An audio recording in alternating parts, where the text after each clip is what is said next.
Hey everybody, and I'm Unclendor here, and welcome to the special bonus episode of Fairy Tale February. If you're watching this, then that means we're on the final day of the month, and I just put up my final thoughts and my other special video on the next arc after the anime ended, the next arc in the manga. And this time, as you can tell by the title, it is the top 12 good things in Fairy Tale. And this is not and this is not including animation, music, storytelling, that kind of stuff. This is solely the different arcs that I enjoyed and the different characters I enjoyed. What are the 12 best things in Fairy Tale, in my opinion? Not including music, animation, fight sequences, so on and so forth. This is only for the different arcs and characters. I won't be making another one saying, like, what are my favorite fights or whatever, because honestly, I don't like enough of the fights for me to make a list on that. And the only fights I do like are ones that involve Urza, Gaijil, and Wendy. That's it. So they would dominate the whole list. But yeah. But I will say this. If I was going to include them, Wendy versus that one guy from Tartarus where she used the Dragon's Force, that would be my number one, by far. Nothing beats that. But let's just jump right into this. I got my list. Let's get started. Number 12, we have the Reunion Rumble arc, and that is the next arc in the manga, which has not been made into anime yet. That's why it's number 12, because it hasn't yet come to anime at the time of this recording, anyway. But I enjoy that part. So much, I felt I had to include it on the list. But seeing as how I'm talking about the anime, that's why it's only number 12. Number 11, the Grand Magic Games. Now, yes, the Grand Magic Games has a ton of problems, especially with the animation. But I will admit a lot of the fights were kind of entertaining. Especially ones that involved Gaijil, Wendy, and Urza. Again, those are like my 3 favorite characters in the series. I love those 3 characters. They're the big 3 for me. So that would be number 11. That would be number 11. Number 10 would be the Edalus arc. Yes, the Edalus arc is in this. Some of you are probably confused by that, given how much I bashed it in my review of it. But it's in there because it's the one time in the anime where I actually cried. Here's the thing. I don't cry. I don't cry, like, at all. I never cry. I choose to not be sad. I choose to not let myself cry.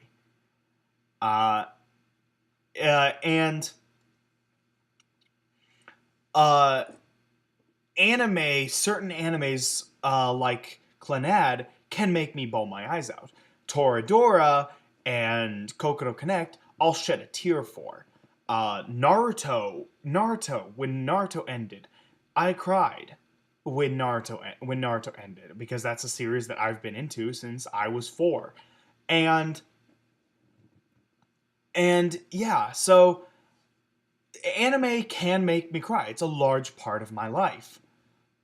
And this, it actually made me shed a tear. The Edalus arc actually made me shed a tear. And if you want to learn more about that, you can watch my video review on it. It's in the playlist. And yeah, so I like that. I like the Edalus arc before that. Yes, it has a shit ton of problems, and you can learn more about that again in the video. Hashtag shameless promotion. But yeah, that's my number 10. Number 9, Carla. Uh, and yeah, there are so few characters that I like that a cat has made the list. But to be fair, Carla, between the three main, what do they call, exceeds, between the three exceeds, she is by far the most interesting. Lily is just your typical warrior. Happy is still annoying, and Carla is the one that I'm actually interested in because she actually calls Happy out on his shit. When he makes his stupid decision, she's the one who points it out. And even in Reunion Rumble, she gets this new magic that allows her to transform into a real girl, an actual girl, and she actually goes in and she has like, and she actually can fight. She can fight. She mainly uses like kicks to win fights, but yeah, she can fight now. She can now join in on the fight, and that's pretty awesome. Um, and yeah, I like her story. I like her story and her clairvoyance and everything. It's pretty cool. So Carla is number 9. Number 8, Mira. And I could not care less about Mira when it first started. Um,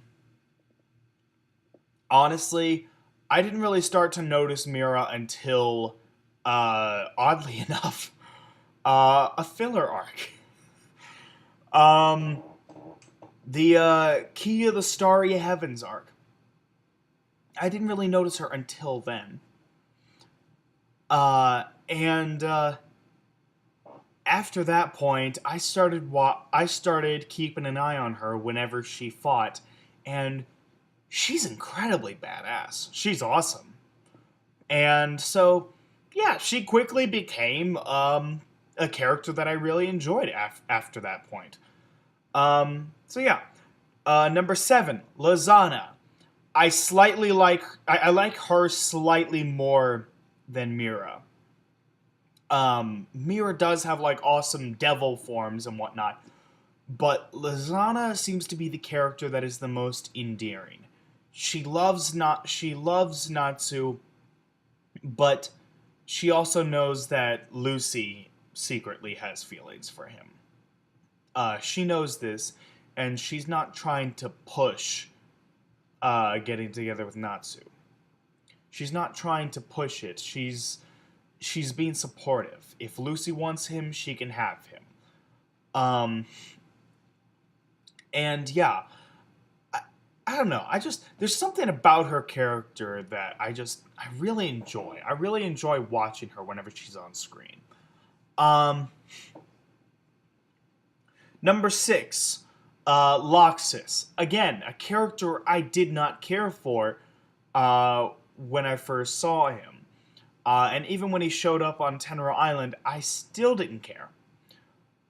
But when I saw him in the Grand Magic Games,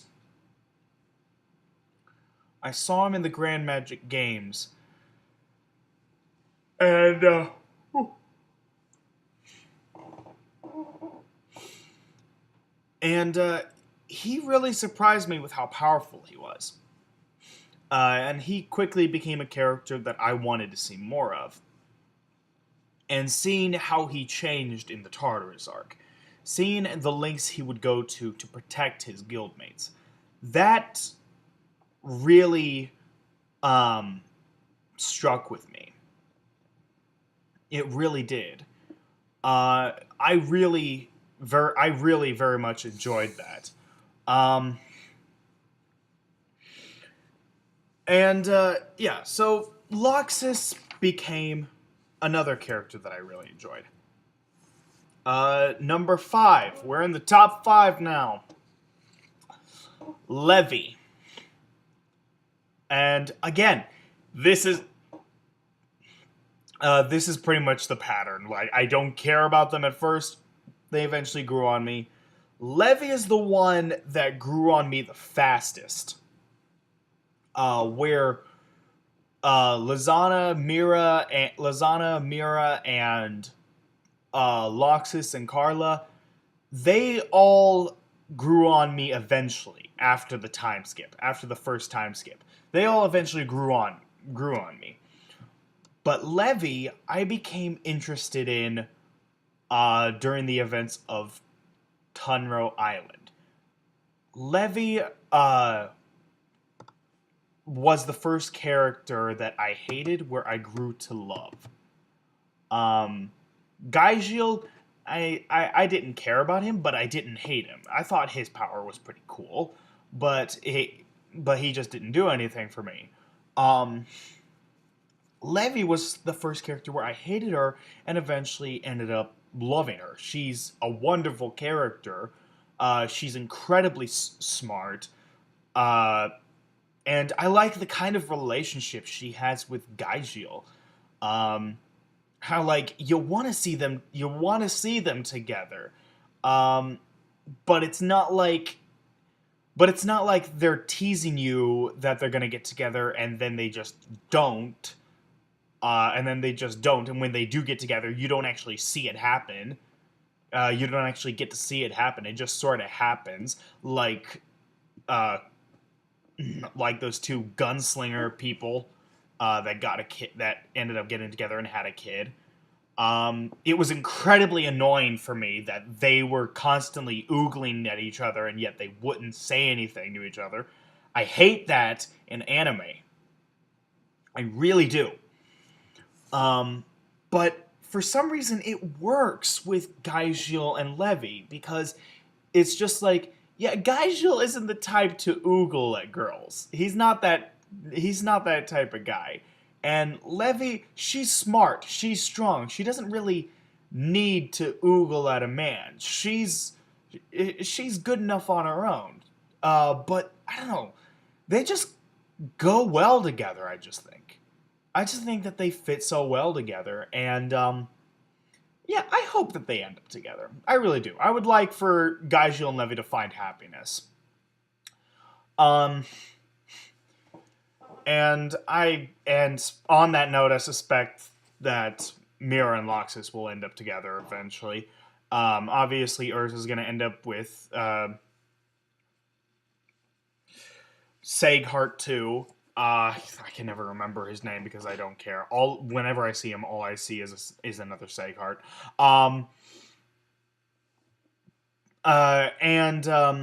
Obviously, Lucy and Natsu are going to end up together. Gray and Juvia, I think, are already together after the second time skip. And Wendy possibly might be with Romeo. I don't know. Happy and Carla, obviously. But yeah, those are all the different pairings.